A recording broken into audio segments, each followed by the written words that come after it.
What's up guys? So this is Ujjwal Kumar Sen and you're watching Ujjwal Kumar Sen YouTube channel. So guys, इसका part 1 बना चुका हूँ. कुछ इसमें रह गया था जो मुझे लगता है आप लोगों के साथ डिस्कस करना चाहिए, बिकॉज ये चीज़ें बहुत इंपॉर्टेंट है सारे स्टूडेंट्स के लिए जो इंजीनियरिंग में एडमिशन ले चुके हैं या लेने वाले हैं या फिर जॉब के लिए मतलब जॉब लेने की तैयारी कर रहे हैं. बिकॉज बहुत से स्टूडेंट्स का मेरे पास मैसेज आ रहा था कि सर जॉब कैसे मिलेगा बताओ. तो जो डिस्कस करने वाला हूँ मैं सबको फ़ायदा मिलेगा, राइट. तो एक टॉपिक रहेगा था हमारा कि टीचिंग आफ्टर इंजीनियरिंग, बीटेक के बाद टीचिंग कहाँ कर सकते हैं हम, क्या इसमें ग्रोथ रेट है, किस सेक्टर में सबसे ज़्यादा ग्रोथ है, क्या करोगे तो सबसे आपको ग्रोथ मिलेगा अपकमिंग ईयर्स में. करेंटली जो सिचुएशन है आगे वो सिचुएशन चेंज हो जाएगा. जैसे बता रहा हूँ, मैंने जब बीटेक पास किया था तब लगभग हम एलिजिबल थे, राइट, 2011-12 में कि हम बीटेक कॉलेज में पढ़ा सकते हैं. लेकिन अब क्या है, अगर आप एमटेक कर चुके हो, इवन अच्छे कॉलेज से करे हो, तब भी आपको जॉब मिलना थोड़ा डिफ़िकल्ट है. बिकॉज अब ठीक ठाक कॉलेज भी डिमांड करते हैं पीएचडी आपका होना चाहिए, वो भी अच्छे कॉलेज से. अच्छे कॉलेज मतलब इंडिया में क्या होता है, आईआईटी एंड एनआईटी होता है, राइट. तो गाइज आप देखो, टीचिंग में जो दोस्त मेरे शुरू करे थे टीचिंग, राइट, कुछ फ्रेंड्स का नाम लूँगा और सेक्टर भी बताऊँगा आपको. 3 सेक्टर ले रहा हूँ मैं. 3 सेक्टर टीचिंग का होता है इन जनरल इंडिया में, राइट. जिनमें से पहला 2 सेक्टर किस में आता है, कंपटीशन में आता है. कंपटीटिव एग्जाम्स मतलब क्या है, 10th एंड 12th का कंपटीशन. और दूसरा क्या होता है आपका, जॉब्स या फिर हायर एजुकेशन का कंपटीशन, मतलब एमटेक या फिर क्या करने के लिए, एमबीए करने के लिए या फिर जॉब्स के लिए. डिफरेंट सेक्टर्स में, चाहे टेक्निकल सेक्टर हो चाहे नॉन टेक्निकल सेक्टर हो. टेक्निकल सेक्टर मतलब क्या है, आप जो पढ़ रहे हैं या फिर टेक्निकल चीज़ काम करेंगे. फॉर एग्जांपल आपका BHEL, ONGC, राइट, ये PSUs हैं, टेक्निकल सेक्टर में काम करते हैं. DRDO, इसरो, ये टेक्निकल सेक्टर में काम करते हैं, राइट. वैसे नॉन टेक्निकल सेक्टर कौन से हो गया आपका, नॉन टेक्निकल सेक्टर हो गया आपका बैंकिंग सेक्टर हो गया. आपका अगर मान लो कोई टीसी बन गया है, कोई क्लर्क बन गया है, कोई ऑफिसर बन गया, मतलब सब इंस्पेक्टर बन गया मान लो पुलिस में, वो क्या हो गया आपका नॉन टेक्निकल सेक्टर हो गया. कोई IAS ऑफिसर बन गया, नॉन टेक्निकल सेक्टर हो गया, राइट. अच्छा, तीसरा हमारे पास क्या आता है, पहला बोल दिया, तीसरा हमारे पास क्या होता है, जनरल हम क्या करते हैं कॉलेज में पढ़ाते हैं. ये तीनों चीज़ बताऊंगा मैं. तो भाई साहब एक चीज़ पर कैरियर खराब हुआ है, मैंने देखा जो पढ़ा रहे थे वो कौन, जिन्होंने सिर्फ क्या करा, बीटेक कर लिया और उसके बाद एमटेक कर लिया पार्ट टाइम या फिर किसी कॉलेज से सिंपल कॉलेज से, और उन्होंने कॉलेज में पढ़ाते रहे, सिंपल कॉलेज में पढ़ाते रहे. तो क्या हुआ आपको पता नहीं होगा शायद, 2008 में 7 से लेके 10 तक, 2009 या 10 तक बहुत सारे इंजीनियरिंग कॉलेजेस खुले इंडिया में, काफ़ी ज़्यादा, बहुत ज़्यादा. और धीरे धीरे क्या हो रहे हैं, कॉलेज अब क्लोज हो रहे हैं या फिर कॉलेजेस में एडमिशन नहीं हो रहे हैं. क्यों, बिकॉज जो पढ़े थे वहाँ से उनका जॉब नहीं लगा, उनका फ्यूचर अच्छा नहीं हुआ, इसलिए वो कॉलेज में एडमिशन लेना कोई चाह नहीं रहा. सिंपल सी बात है. आप आईआईटी क्यों जाना चाहते हो, बिकॉज आईआईटी से निकले बंदे को देखते हो, कोई गूगल का CEO बन गया है, कोई कुछ मिनिस्टर बन गया है, राइट, बहुत से चीफ मिनिस्टर बने हुए हैं, राइट, बने हुए थे भी.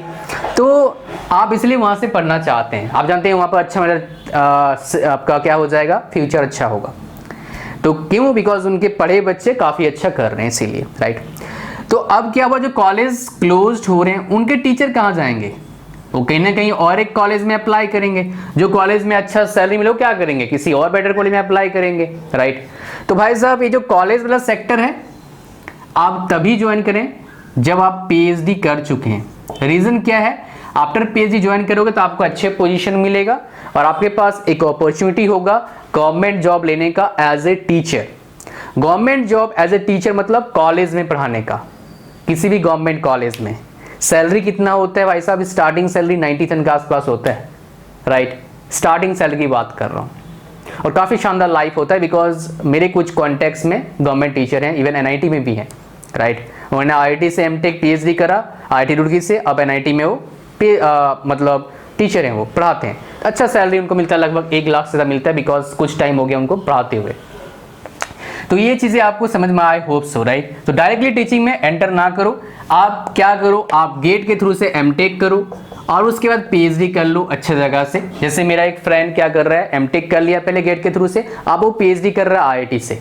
I am pretty sure after completing PhD उसका सैलरी एटलीस्ट 80-90 तो होगा, और प्लस क्या होगा, थोड़ा स्टेबल होगा मेरे भाई। आप कहीं और भी जा सकते हो, अप्लाई कर सकते हो, बिकॉज आपके पास एक हाईएस्ट डिग्री है। इसके बाद और एक होता है पोस्ट डॉक्टरेट फेलोशिप होता है, राइट, वो अनलिमिटेड चलता रहता है। और बाहर में बहुत है, इंडिया में भी फिलहाल है, लेकिन इंडिया में इतना नहीं, इतना बाहर है। मतलब जैसे यूएसए में जो डेवलप कंट्रीज हैं, यूएसए हो गया, जर्मनी हो गया, यूरोपियन कंट्रीज बोल सकते हो, राइट, इनमें काफ़ी है, कनाडा में बोल सकते हो है, राइट। तो गाइस ये चीज़ें आपको बता दिया मैंने भाई साहब टीचिंग में क्या है। ये तो आपको पहला सेक्टर मैंने चूज बताया। नेक्स्ट आपके पास क्या, अगर मान लो आप पढ़ाते हो हायर एजुकेशन के लिए या फिर जॉब्स के लिए, फॉर एग्जाम्पल आप नॉन टेक पढ़ा रहे हो, टेक में पढ़ा रहे हो, और जनरली बीटेक वाले क्या करते हैं, ये नॉन टेक में पढ़ाएंगे तो क्या पढ़ाएंगे, मैथ्स से रिलेटेड पढ़ाएंगे या फिजिक्स से रिलेटेड पढ़ाएंगे। टेक्निक में ज़्यादा लोग पढ़ाते हैं, गेट के लिए पढ़ाते हैं, एसएससी जेईई के लिए पढ़ाते हैं, राइट। उसके बाद आपका एमटेक में बात करो, मतलब कैट के लिए बताओगे, मैट के लिए लोग पढ़ाते हैं, एमबीए के लिए पढ़ाते हैं। तो क्या होता है आपको बता देता हूँ, अगर आपको पढ़ाने टेक्निकल जॉब्स के लिए पढ़ाने हैं तो आप उन एग्जाम्स के लिए पढ़ाने के लिए सोचो जो एग्जाम हर साल होता है, हर साल होता है और अच्छा वैकेंसी रहता है। फॉर एग्जाम्पल आप एसएससी जेईई का टीचर मत बनो, बिकॉज उसमें आपका फ्यूचर स्टेबल नहीं होगा। आप गेट के टीचर बन सकते हो, उसमें फ्यूचर स्टेबल है। आप कैट के टीचर बन सकते हो, उसमें फ्यूचर स्टेबल है। आप एसएससी का टीचर बन सकते हो, उसमें फ्यूचर स्टेबल है, बिकॉज हर साल उनके फॉर्म्स निकलते हैं, लाखों बच्चे फॉर्म भरते हैं। एसएससी में फ्यूचर क्यों स्टेबल नहीं है, बिकॉज कुछ टाइम से उसमें देख रहा हूँ वैकेंसीज बहुत कम है, तो बच्चे क्या हो रहे हैं, इंटरेस्ट इतना देते नहीं है। तो आगे ना टाइम में हो सकता है उसमें और स्टेबिलिटी का प्रॉब्लम हो, और जेईई लेवल का पेपर फिर थोड़ा दिक्कत होता है, राइट। तो ये थोड़ा प्रॉब्लम है। और आप गेट पढ़ा रहे हो तो आप एसएससी को पढ़ा सकते हो और आरबीजी को पढ़ा सकते हो, थोड़ा सा एनालिसिस की जरूरत पड़ता है। तो आपके पास एक क्या रहेगा, काफ़ी अच्छा ऑप्शन रहेगा उस चीज़ का। I hope so you are getting me, right. तो ये चीज़ आपको आप थोड़ा सा समझ पा रहे हो, आई होप सो। अब गाइस बात करते हैं सबसे बेहतरीन चीज़ में जो बोलता हूँ, ये तो दो चीज़ें है ही। सबसे बेहतरीन में क्या बोलता हूँ भाई, आप थोड़ा मेहनत लगेगा आपको, आप घुस जाओ 10th और 12th सेक्टर में। इसमें करोड़ों बच्चे हैं, करोड़ों बच्चे हैं। अगर आपके अंदर जुनून है पढ़ाने का तो पढ़ने वाले बच्चों की कमी कभी नहीं होगा आपके साथ। आप पढ़ाओगे अच्छे से, पैसे तो आएंगे, प्लस आप लोगों को अच्छा एक एजुकेशन दे सकते हो। बिकॉज बीटेक वाला देखा जो पढ़ाने का तरीका होता है ना, मज़ेदार होता है, बिकॉज वो प्रैक्टिकली हम देखते हैं थोड़ा सा। ये मेरा पर्सनल एक्सपीरियंस है, समझाने का तरीका थोड़ा अलग होता है, बिकॉज हम कुछ ऐसे चीज़ आप करते हो, आगे जाके करोगे, अगर आप करेंगे, अगर पढ़ चुके हो तो आपको पता लग रहा है मैं क्या बात कर रहा हूँ। अगर आप ठीक ठाक कॉलेज से ही पढ़े हैं तो you can understand my feeling what I am telling you right now, alright. So 10th 12th में क्या, देखिए 10th में आपका एक तो बोर्ड का एग्जाम सिंपल हो गया, उसमें ज़्यादा पैसा नहीं है।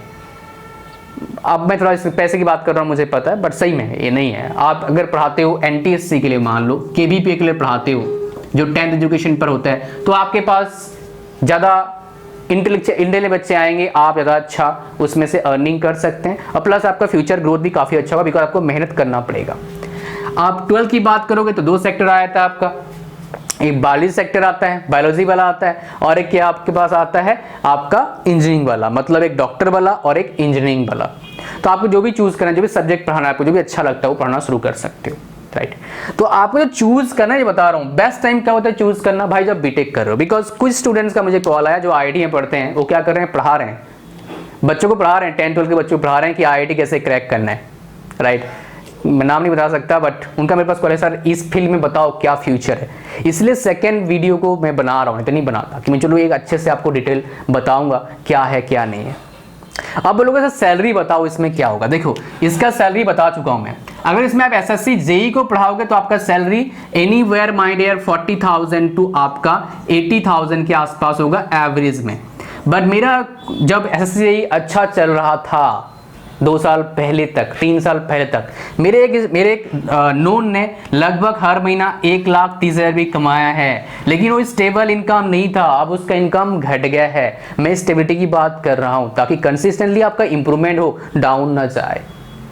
गेट में अगर आप गेट वाले कौन जा सकते हैं, अगर आपका गेट अच्छे रैंक आया, पहला, दूसरा आपके पास काफी एक्सपीरियंस है, तीसरा आपने एससी क्वालिफाई कर लिया है, चौथा आप एमटेक कर चुके हो आईआईटी से, तो आप गेट में आ सकते हैं, चांस है आप गेट में पढ़ा सकते हो, राइट। सब्जेक्ट चूज करो। गेट में पढ़ाने के लिए 2 या 3, उससे ज़्यादा नहीं, उससे ज़्यादा पढ़ाना मुश्किल होगा आपके लिए मेरे हिसाब से। तो आप क्या करेंगे, फिर धीरे धीरे करके आप क्या कर सकते हैं, पढ़ाना शुरू कर सकते हैं। पहले छोटे कोचिंग पकड़ो, उसके बाद अपने आप को इंप्रूव करो ताकि अच्छे कोचिंग में आपका हो जाए।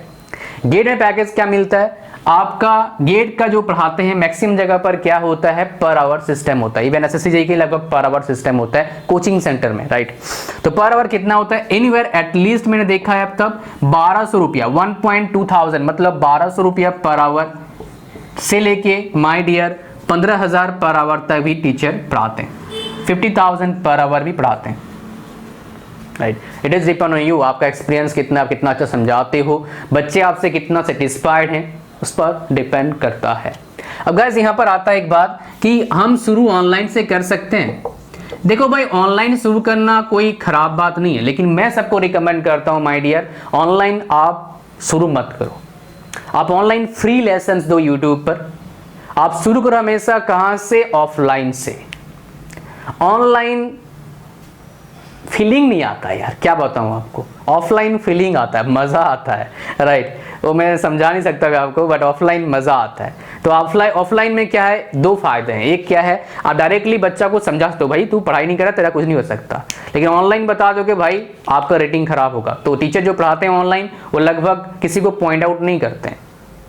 और इसीलिए ऑनलाइन इंडिया में मैं मानता हूं एक बात देखा भी है, अभी हमारा जो सिस्टम है उस हिसाब से ऑनलाइन जो भी पढ़ रहा है उसका आउटकम इतना अच्छा हो नहीं सकता इस तरह का एजुकेशन में, जो मैंने देखा है अब तक। This is my personal experience, what I am telling you. Test वगैरह चल सकता है, बट पढ़ाई लिखाई मुश्किल है, राइट। सो गाइज ये चीज आपका हो गया, तो ऑफलाइन को शुरू करना है। तो टीचिंग का मैंने लगभग आपको बता दिया है, राइट। अच्छा, अब गाइज एक सेगमेंट और बचता है, वो क्या है, ऑफ कैंपस वाला बचता है। तो ये मैं आपको समझाने की कोशिश करूंगा कि भाई ऑफ कैंपस वाला क्या हिसाब किताब है। देखो, इंडिया में सिर्फ 50 या 100 कॉलेज लगा लो, उसमें ठीक ठाक प्लेसमेंट है। 100 कॉलेज तो नहीं है, लेकिन फिर चलो पढ़ा चला के बोल रहा हूँ भाई, पहले बता रहा हूँ मैं, थोड़ा सा मॉरल आप करना चाहता हूँ। और इंडिया में कितने कॉलेजेस हैं, इंजीनियरिंग कॉलेजेस भाई कितने हैं, 3500 के आसपास कॉलेजेस हैं, 3500 इंस्टीट्यूट्स जो इंजीनियरिंग ऑफर करते हैं। तो भाई बाकी कॉलेज में प्लेसमेंट क्या होता है कुछ ब्रांच में होते हैं, सारे ब्रांच में नहीं होते हैं। और कुछ ब्रांच मतलब क्या, सिर्फ एक ही ब्रांच में होता है प्लेसमेंट लगभग सब जगह। वो क्या होता है, कंप्यूटर साइंस एंड इंजीनियरिंग। और क्या करते हैं, इसी ब्रांच मतलब इसी टॉपिक मतलब इसी से रिलेटेड कंपनी आएगी, सारे ब्रांचेस को बैठा देंगे, चाहे वो मैकेनिकल हो, इलेक्ट्रिकल, इलेक्ट्रॉनिक्स हो, बोल देंगे भी सारे प्लेसमेंट हो गया। ये हकीकत है, this is the real truth, right. Even top 50 college में, कुछ कॉलेज में देखा मैकेनिकल वाले आईटी जॉब लेते हैं, और मैं नाम नहीं बताऊंगा, टॉप 40 कॉलेज में वो कॉलेज है, उसको मैकेनिकल में अच्छा पैकेज मिला नहीं, आईटी जॉब उसने लिया, आईटी जॉब कर रहा है। और इसी साल की बात कर रहा हूँ मैं, मेरे को मिला था बंदा, मैं जा रहा था कहीं, मुझे मिला था वो, राइट। तो मैं उसकी बात कर रहा हूँ, रियलिटी की बात करते हैं ना। तो ऑफ कैंपस भाई आपको, अगर आपका देखो आप बोलेंगे सर आईआईटी एनआईटी नहीं मिला तो क्या इंजीनियरिंग ना करें, कर सकते हो भाई, किसने रोका है। आपके अंदर जुनून अगर है ना, nobody can stop you to get success. आपके अंदर अपने अंदर मोटिवेशन होना चाहिए, मैं तक करके रहूंगा भाई, मैं गलती करा, मैं पढ़ा नहीं, पिछले जो भी है 10th में 12th में पढ़ा नहीं, अच्छे से नहीं पढ़ा, कोई बात नहीं, आप पढ़ूंगा मैं, अब मेहनत करूंगा। जिस दिन आपके अंदर ये आ गया सही में अंदर से, nobody can stop you, right. My dear, मैं चाहूँ तो इस वीडियो को ना बना सकता, लेकिन बना क्यों रहा हूँ, बिकॉज मेरा एक मिशन है, तो मैं करके रहूंगा, आई विल डू दैट। तो आपके अंदर ये चीज़ होना चाहिए। तो ऑफ कैंपस जॉब लेने का सिंपल क्या है, 2 तरीका है।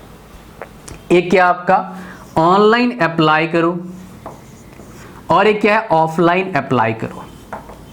ऑनलाइन अप्लाई जहां करोगे कंप्यूटर साइंस में काम बन सकता है, बाकी ब्रांच में काम नहीं बनेगा ऑनलाइन। बाकी ब्रांच में क्या करना होगा, ऑफलाइन जाना होगा, कंपनी टू कंपनी अपना रिज्यूम ड्रॉप करके आओ, और रिज्यूम भाई खुद से बनाओ, कंट्रोल सी कंट्रोल भी मत करो, जो भी क्वालिटीज उसमें डालो। भाई अगर आप पढ़ाई कर रहे हैं अभी ना, तो आपके क्वालिटीज को इंप्रूव करो अकॉर्डिंग टू इंटरेस्ट, जॉब मिलना आसानी होगा।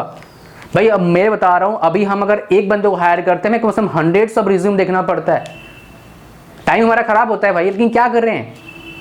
तो भाई थोड़ा सा जो भी वीकनेस आपका है उसको इंप्रूव करो, चाहे कॉलेज कैसा भी, कोई फर्क नहीं पड़ेगा। अगर आप अच्छे हो ना, इनिशियली आपको प्रॉब्लम आ सकता है, जॉब मिलने कम छोटे जॉब मिल रहे हैं, कोई बात नहीं, कर लेना।